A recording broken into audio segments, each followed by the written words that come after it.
The Consequences of the Internet, Instant Availability. This project is by Zach, Alexa, Kaysen, Bennett, and Brandy. In the past 30 years, the internet has gone from a want to a necessity in daily life. This has led to many amazing things such as instant communication and access to every single piece of information humanity has ever discovered. However, this has also had negative consequences. Our project focuses on the instant availability of information that the internet has brought to the average person and the negative effects on this, in particular the effects of instant gratification, the inability to focus on long-term goals, focusing instead on short-term rewards. As of January 2022, over 62% of the world's population uses the internet, a staggering percentage that keeps growing 4% annually. Of the current internet users, over 82% of them expect immediate response to the actions they take online, a direct example of instant gratification. Tying into instant gratification, the internet has created a lack of patience among its users. This creates a feedback loop between marketers and customers, requiring instant responses on both sides.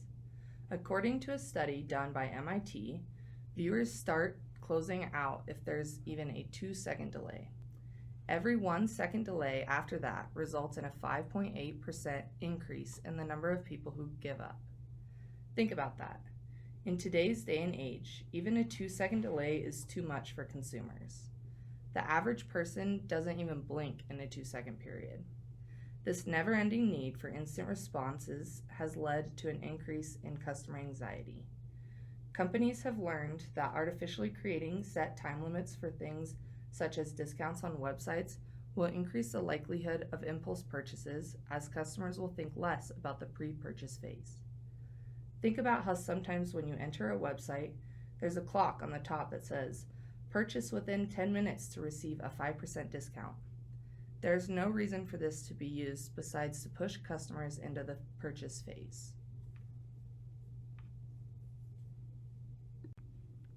One solution to solve fast-paced marketing is education. Providing informative classes to middle and/or high school kids can help them to navigate and manage the internet, especially in marketing. A big lesson is teaching good time management within internet usage. Teaching kids how time is appropriate and how to spend that time can help them decide what is important. Another idea is simply teaching them how to navigate information, answering questions like, what is the most important information? Where do I look for information? And how do I look for good information? And so on gives kids a grasp on fast-paced marketing. To help with instant gratification and buying behavior, give kids some self-reflective questions to ask. For example, do I really need this product? If the answer is yes, then do I need it this second? Taking a step back like this helps your brain process the information. Another solution is practicing conscientious consumerism. This is buying behavior with a high level of commitment, making decisions that have a positive impact on social, environmental, or economic factors can help control fast-paced marketing. A focus on global health can reduce forced, anxious decisions created by companies. The average adult is exposed to 3,500 advertisements every single day. This doesn't even include the mass intake of other information we receive, such as news articles and social media. Studies suggest that presenting people with too much information can actually lead to worse decisions. This happens because of sensory overload, a direct result of too much stimuli, where you can then become numb to the information. It causes laziness and fact-checking because there is simply too much information to sort through. This is where the concept from Chapter 8, availability heuristic, comes in. We use information that comes quickly and easily to our minds for decision-making about the future. The information overload can also be a problem when finding factual evidence. There is so much information that evidence can be found to support just about any claim. Contradictory opinions can stand with evidence that can support both sides. For example, depending on where you look, coffee can either cause blindness or it can actually help reduce the risk of blindness. If one is not careful to fact-check sources, they are likely to get false information. Marketers can use this to manipulate consumers. They can neglect some information and focus on other parts to pull consumers in, just like mass media does. Having this overload causes consumers to be less perceptive and more easily manipulated. Solutions for information overload are mostly self-driven. One solution is finding trustworthy sources. Scholarly and peer-reviewed sources can narrow down the abundance of information. Second, narrowing down priorities. By specifying what you are looking for, it can help you decide what information is most important. Third, avoid multitasking. Focusing on one task at a time provides clarity. If you are focusing on too much at once, it is easy to miss information and be more easily manipulated by it. Lastly, limit the amount of information you take in each day. Because we are bombarded with so much information every day, we only retain the things that the most important and relevant to ourselves.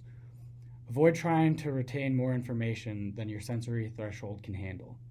If you try to retain too much, the information will not stay with you. It can also make you lazy when analyzing information because your brain is tired from this overload.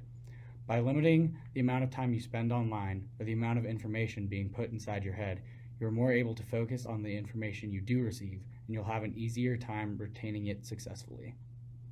When people think of addiction, they usually think of the usual suspects like drugs and alcohol. However, you can also be addicted to things such as the internet and the instant gratification that it brings. Everyone who has a stake in the internet knows this and uses it to their advantage. Does your phone's built-in alarm clock wake you up in the morning? If so, is the first thing you do in the morning scroll through your phone? For a large percentage of Americans, that is the case. When one becomes addicted to instant gratification, it makes achieving long-term goals of any kind harder. This is because their brain becomes too focused on short-term rewards to understand how to wait for long-term goals. A hard part about internet addiction is that you simply cannot avoid using the internet. In the past 30 years, the internet has gone from a want to a need.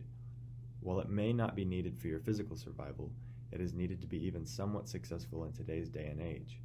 Furthermore, the internet artificially creates tension in people in order to be a motivator to keep using the internet, a concept we learned in Chapter 5 when discussing drive theory. A good example of this is through online shopping.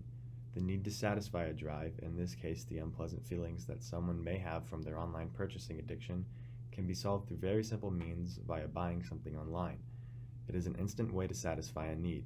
You no longer need to even leave your house in order to buy something, and it gets easier and easier every year with how technology is updated in order to simplify online purchases.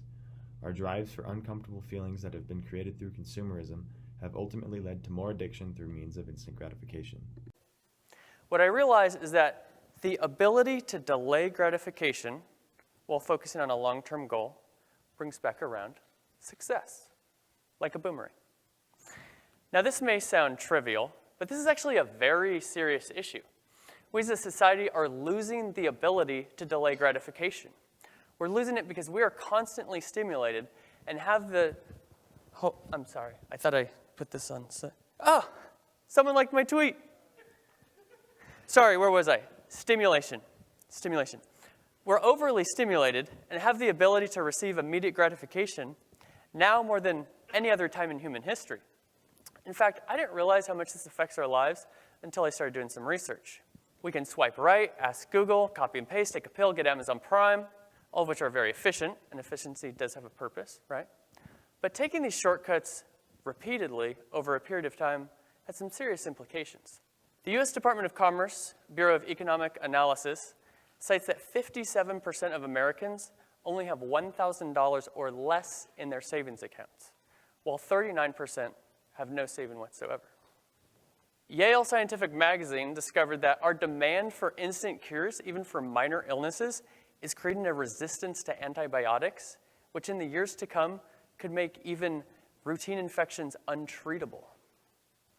And why do we see wireless companies spend millions of dollars on campaigns each year begging people to wait to use their service?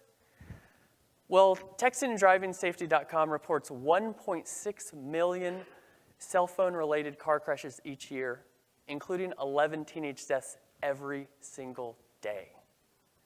Guys, immediate gratification is literally killing us. In addition to these consequences, we also miss out on the benefits of delayed gratification. The Atlantic reports that creative thought doesn't begin until about 15 minutes of boredom. In fact, many of you may start thinking creatively shortly after I stop talking. Forgoing that big, juicy, delicious burger after work and instead eating the freezer burn leftovers I have in my fridge makes a surprisingly large difference in my bank account at the end of each month.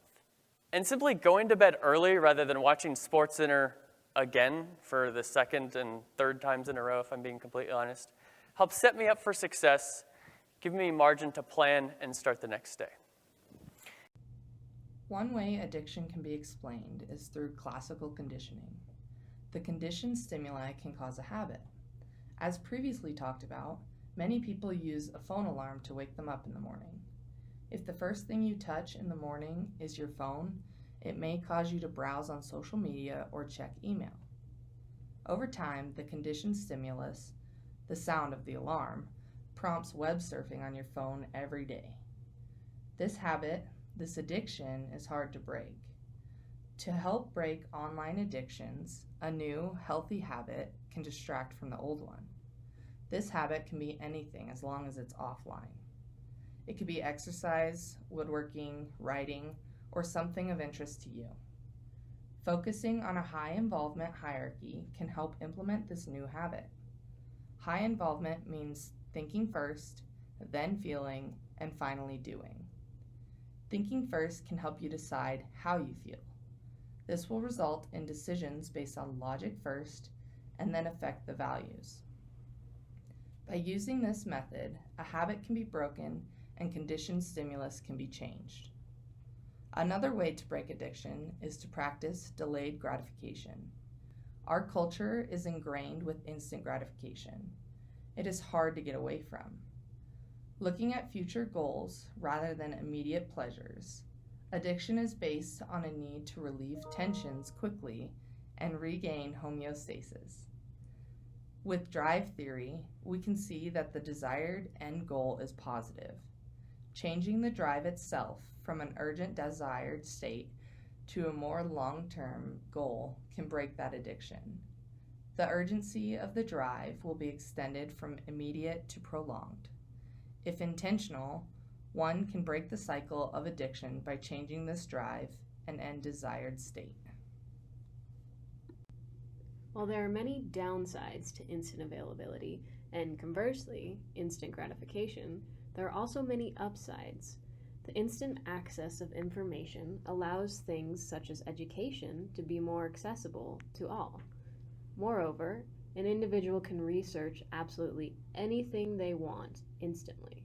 No longer do you have to go to a public library and hope that they have a book on the topic you're interested in. Instant availability also means the instant delivery of messages. Instant communication helps things such as projects, much like this one, come to fruition easier and in greater, more fact-checked detail. While people usually think of data collection in a negative light, it has many beneficial uses. Instant data collection helps companies fix problems with their products in a more effective rate, potentially saving consumers from more hassle in the long run.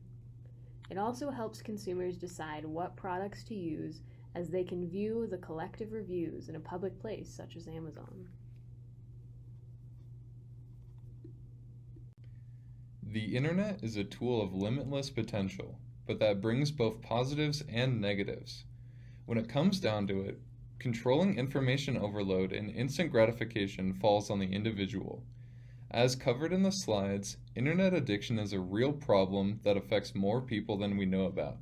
However, it is still a relatively new concept and as of now is still not recognized as an official addiction within the DSM-5. This is in part due to the fact that the internet has become a need in today's society, and addiction versus a need is somewhat hard to define. The past 30 years have brought with it a wave of scientific achievements, limitless education, and instant communication. It has also brought with it higher levels of depression, anxiety, and addiction. In closing, be vigilant about your social media and internet consumption, and be a mindful consumer to one of the greatest tools the world has ever seen.